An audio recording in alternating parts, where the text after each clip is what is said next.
Penyajian data kelompok histogram, poligon, dan OGIF. Pengertian penyajian data. Penyajian data adalah upaya untuk menampilkan atau memaparkan data yang didapatkan secara visual. Tujuan penyajian data adalah agar data ditampilkan ke dalam bentuk tertentu seperti tabel ataupun grafik, agar lebih mudah dipahami oleh pengguna atau pembaca data. Penyajian data berkelompok. Data berkelompok adalah data yang tersusun dalam bentuk kelas interval yang mana biasanya disajikan dalam bentuk tabel distribusi frekuensi. Dalam penyajian data berkelompok, terdapat banyak cara untuk menyajikan data, dan dalam video ini, kita akan belajar mengenai penyajian data dengan histogram, poligon, dan OGIF. Histogram dan poligon merupakan penyajian data dengan bentuk tampilan yang berbeda dari tabel distribusi frekuensi, namun datanya tetap diperoleh dari tabel distribusi frekuensi. Sedangkan pada OGIF merupakan kurva distribusi frekuensi kumulatif yang berbentuk kurva dari dua arah, yaitu menjadi OGIF, positif, dan negatif. Untuk lebih mudahnya, mari kita baca penjelasan berikut mengenai penyajian data dengan histogram, poligon, dan OGIF. Namun sebelum itu, ada baiknya kalian pahami terlebih dahulu cara membuat tabel distribusi frekuensi sebagai materi pendahuluannya. Dari tabel distribusi frekuensi data berkelompok tersebut, ubahlah menjadi dalam bentuk histogram, poligon, dan OGIF. Tabel distribusi frekuensi. Distribusi frekuensi adalah sebuah daftar, tabel, atau diagram yang menunjukkan frekuensi berbagai kejadian dalam suatu sampel. Setiap butir atau baris dalam tabel menunjukkan frekuensi atau jumlah terjadinya nilai dalam kelompok atau interval tersebut. Bagian tabel distribusi frekuensi. A. Kelas. Kelas adalah interval suatu data yang memuat beberapa data. B. Batas kelas. Pada setiap kelas terdapat dua batas kelas, yaitu batas bawah atau nilai terkecil pada kelas dan batas atas atau nilai terbesar pada kelas. C. Tepi kelas. Tepi kelas adalah setengah dari jumlah batas atas dan batas bawah, dua kelas yang berurutan. Setiap kelas memiliki tepi atas dan tepi bawah. D. Panjang kelas. Panjang kelas adalah selisih antara tepi atas kelas dengan tepi bawah kelas. E. Titik tengah kelas. Nilai titik tengah kelas adalah setengah dari jumlah batas bawah kelas dan batas atas kelas. Langkah-langkah dalam membuat tabel distribusi frekuensi data berkelompok. 1. Menentukan nilai data terbesar dan nilai data terkecil. 2. Menentukan jangkauan data dengan rumus. 3. Menentukan banyak kelas dan n buah data berdasarkan aturan Sturges. 4. Menentukan panjang kelas dengan rumus. 5. Menyusun daftar distribusi frekuensi dengan menetapkan kelas-kelas sehingga nilai minimum termuat dalam kelas terendah atau tidak harus sebagai batas bawah kelas. Selanjutnya, menetapkan frekuensi tiap kelas. Penyajian data kelompok histogram. Penyajian data kelompok histogram.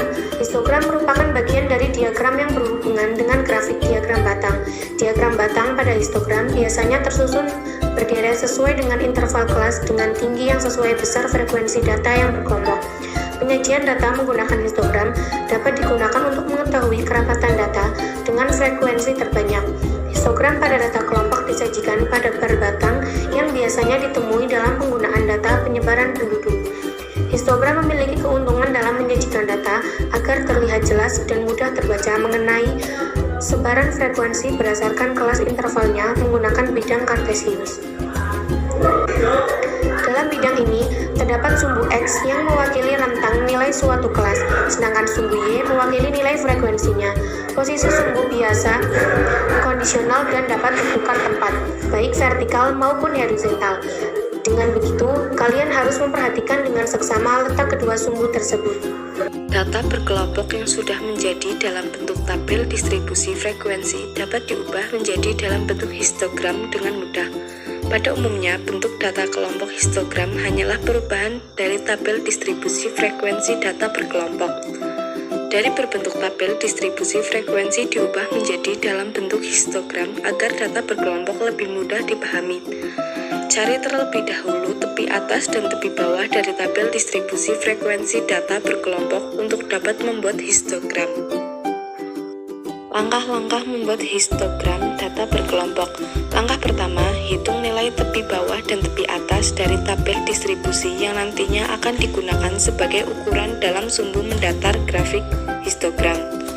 Langkah kedua, Gambar terlebih dahulu koordinat kartesius dengan sumbu X atau mendatar merupakan batas atas dan batas bawah, sedangkan pada sumbu Y atau tegak adalah frekuensi kelas interval dari data berkelompok. Langkah ketiga, buat garis-garis terputus yang mempertemukan masing-masing batas bawah dan batas atas dengan frekuensi yang sesuai, kemudian gambar grafik balok. Setelah mengetahui tepi atas dan tepi bawah dari tabel distribusi frekuensi, ubah bentuknya menjadi histogram. Bentuk histogram tabel di atas diberikan seperti gambar di bawah. Contoh, sajikanlah data pada tabel berikut ini ke dalam bentuk histogram. Di sini ada tabel nilai dan frekuensi ya. Perlu diingat, sebelum menggambar histogram, kita cari dulu tepi nilai dari masing-masing nilainya, yaitu tepi bawah dan tepi atas dari masing-masing nilai. Ingat ya, tepi bawah diperoleh dari batas bawah dikurangi 0,5, sedangkan tepi atas dari batas atas ditambah 0,5. Setelah mencari tepi bawah, penyelesaian dari tepi nilai tadi kita gambar di sumbu mendatar, yaitu 0,5, yaitu sumbu X, dan dimulai dari 0,5. Perhatikan, 56,5 tepi atas nilai pertama sama dengan tepi bawah nilai kedua, dan seterusnya.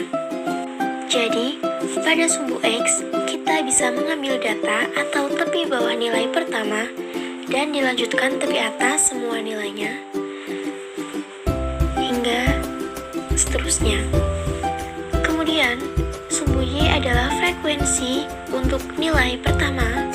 Frekuensinya adalah 2. Kita buat batang dengan frekuensi 2. Dan begitu seterusnya hingga semua batang sudah terbuat. Batang-batang yang sudah berhimpit inilah yang dinamakan dengan histogram. Penyajian data kelompok poligon. Penyajian data kelompok poligon. Penyajian data kelompok bentuk poligon memiliki bentuk serupa dengan diagram garis. Sama seperti dengan tujuan penyajian data dalam bentuk lainnya. Penyajian data kelompok bentuk poligon digunakan untuk menyajikan data ke dalam bentuk yang lebih menarik. Poligon tersusun dari dua kata, yaitu poly dan gon. Arti kata poly adalah banyak, sedangkan arti dari gon adalah titik, sehingga poligon dapat diartikan sebagai sudut banyak. Ada dua jenis poligon, yaitu poligon tertutup dan poligon terbuka. Dikatakan poligon tertutup jika titik awal dan titik akhirnya bertemu pada satu titik. Poligon terbuka ditandai dengan titik awal dan titik akhir tidak bertemu pada satu titik. Jadi, penyajian data kelompok bentuk poligon termasuk ke dalam poligon terbuka. Langkah-langkah membuat poligon data berkelompok. Langkah pertama, hitung terlebih dahulu titik tengah dan tiap kelas interval dengan membagi dua jumlah batas atas dengan batas bawah dari tabel distribusi frekuensi. Langkah kedua, gambar bidang koordinat dengan sumbu mendatar atau horizontal merupakan titik tengah dari data tiap kelas interval, dan sumbu tegak atau vertikal adalah frekuensi data berkelompok. Langkah ketiga, hubungan dengan membuat titik pertemuan dan titik tengah tiap kelas interval dengan nilai frekuensi kelas interval sesuai dengan besar frekuensi. Langkah terakhir, hubungkan titik pertemuan antara satu titik dengan titik lain pertemuan antara titik tengah frekuensi hingga menyerupai grafik. Berbeda dengan histogram yang menggunakan tepi bawah dan tepi atas, pada poligon menggunakan titik tengah kelas yang diperoleh dari membagi dua penjumlahan batas atas dan batas bawah seperti berikut. Kemudian ubah menjadi dalam bentuk kurva poligon seperti berikut, dengan titik nilai yang digunakan berasal dari titik tengah yang sudah dihitung. Contoh soal, sajikanlah data pada tabel berikut ini ke dalam bentuk poligon distribusi frekuensi. Di sini ada tabel distribusi frekuensi yang sudah diketahui nilai dan frekuensinya. Penyelesaiannya, kita cari titik tengah terlebih dahulu dengan menambah batas bawah dan batas atas dibagi 2. Titik tengah nilai pertama 50 ditambah 56 dibagi 2, yaitu 53. Nilai kedua, 57 dikurangi 63 dibagi 2, titik tengahnya 60. Begitupun seterusnya hingga akhir. Lalu, gambar kembali histogram sebelumnya, kemudian tambahkan titik tengah dari tabel distribusi frekuensi yang sudah diketahui. Tarik titik sesuai dengan titik tengah pada tengah batang histogram, lalu hubungkan titik-titik tersebut hingga menjadi sebuah garis. Dan garis tersebutlah yang disebut poligon frekuensi. Penyajian data kelompok OGIF. Penyajian data kelompok OGIF. OGIF adalah grafik data kelompok yang disusun dari tabel distribusi frekuensi kumulatif. Nantinya, OGIF ini terbagi lagi menjadi dua, yaitu 1. OGIF positif untuk OGIF yang disusun dari frekuensi kumulatif kurang dari. OGIF positif adalah kurva atau grafik yang tersusun dari tabel distribusi frekuensi kumulatif kurang dari. Pada OGIF positif, nilai dari grafik atau bentuk grafik akan berbentuk cenderung naik hingga nilai frekuensi kumulatif terbesar paling bawah pada tabel. Hal tersebut terjadi karena nilai frekuensi kumulatif kurang dari yang cenderung naik dari kelas sebelumnya. 2. OGIF negatif untuk OGIF yang disusun dari frekuensi kumulatif lebih dari. OGIF negatif merupakan kurva atau grafik yang tersusun dari data yang diperoleh pada tabel distribusi frekuensi kumulatif lebih dari. Pada OGIF negatif, grafik akan cenderung menurun ke bawah hingga nilai frekuensi kumulatif terkecil. Hal tersebut akibat dari nilai frekuensi kumulatif lebih dari yang selalu menurun atau mengecil nilainya dari kelas sebelumnya. Langkah-langkah membuat OGIF positif. Untuk membuat OGIF positif, terlebih dahulu mengetahui batas bawah dan batas atas. Kemudian mencari frekuensi kumulatif kurang daripada tabel distribusi frekuensi. Setelah diperoleh batas bawah dan batas atas, serta frekuensi kumulatif kurang dari, selanjutnya kita gambar. Dengan sumbu horizontal atau mendatar adalah batas bawah dan batas atas, sedangkan sumbu vertikal atau tegak adalah frekuensi kumulatif kurang dari. Kurva pada OGIF positif selalu bergerak dari bawah ke atas, sehingga ketika kita akan membuat OGIF positif, kita menggunakan frekuensi kumulatif kurang dari. Sebelum dalam bentuk OGIF, ubah terlebih dahulu tabel dengan menghitung besar frekuensi lebih dari dan kurang dari. Kemudian baru diubah menjadi dalam bentuk kurva OGIF positif seperti berikut dengan menggunakan tabel distribusi frekuensi kumulatif kurang dari. Langkah-langkah membuat OGIF negatif. Dari tabel distribusi frekuensi, carikan nilai batas atas, batas bawah, dan frekuensi kumulatif lebih dari terlebih dahulu. Frekuensi kumulatif lebih dari dihitung dari pengurangan jumlah frekuensi dengan frekuensi kelas pertama ke kelas selanjutnya, begitu seterusnya.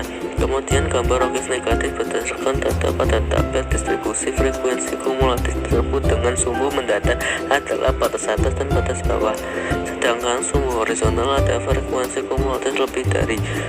Kurva OGIF negatif selalu bergerak dari atas ke bawah, sehingga kurva OGIF negatif selalu menggunakan frekuensi kumulatif lebih dari. Untuk dapat menggambar OGIF negatif, kita harus terlebih dahulu mencari nilai tabel distribusi frekuensi kumulatif lebih dari seperti berikut. Kemudian baru diubah menjadi dalam bentuk kurva OGIF negatif seperti berikut dengan menggunakan tabel